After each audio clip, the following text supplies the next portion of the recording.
Hi, I wanted to touch on today about the matter of what we call unforgiveness.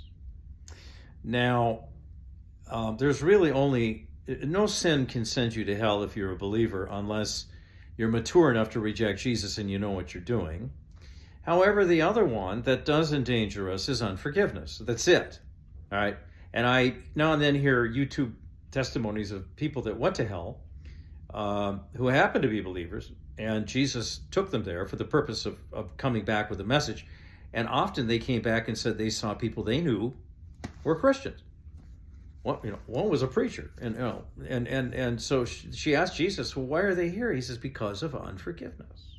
Oh, well, I was listening to Billy Graham the other day, but I don't know how it was, 20 years old message, and he said there was a lady that died and came back and said she saw a preacher in hell and some other very Christians she knew.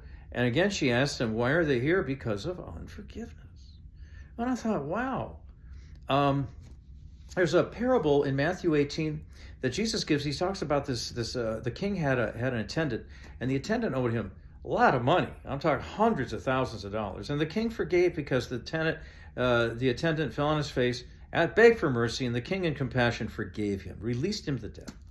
Now, this attendant's on the way home, and he meets a fellow friend on the road who owed him like $100. And he said, pay me. And the guy said, well, I'm trying to. I can't, but I will try. And he got mad, and he took the friend and threw him in jail until he could pay it. Well, the king heard about this, and he was enraged. And he called his servant and attendant and said, well, I forgave you all this debt. You couldn't forgive this guy $100?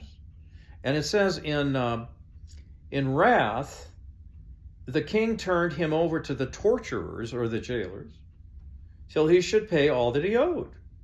So also my heavenly Father will deal with every one of you if you do not freely forgive your brother from your heart his offenses. That's Matthew 18. Now that's pretty serious.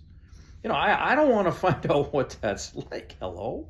I mean, I guess, we've been forgiven beyond anything anyone's ever done to us. There's nothing no one's ever done to you that is as bad as that you've done to God. And God has sent Jesus to the cross to pay for your sin and mine so that we might have forgiveness of sins and be justified. And we've experienced that. And then we turn around and don't forgive others. In fact, while we're yet sinners, Paul says in Ephesians 2, Christ died for us and gave us redemption while we're yet sinners. Enemies in one translation.